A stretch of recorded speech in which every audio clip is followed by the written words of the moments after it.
आपल्यावरती जळणाऱ्या प्रत्येकाला ब्लॉक करायचं नसतं बरं का. त्यातल्या काही लोकांना असंच सोडायचं असतं. कारण ही तीच लोक असतात जी तुमची स्टोरी स्टेटस बघून तुमच्या बातम्या गावभर पसरवतात आणि लोकांना जळायला लावतात.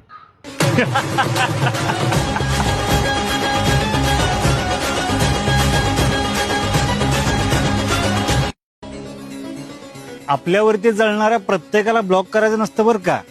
त्यातल्या काही लोकांना असंच सोडायचं असतं. कारण ही तीच लोक असतात जी तुमची स्टोरी स्टेटस बघून तुमच्या बातम्या गावभर पसरवतात आणि लोकांना जळायला लावतात.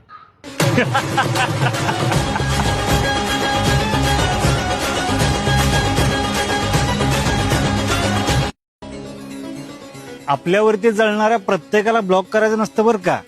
त्यातल्या काही लोकांना असंच सोडायचं असतं.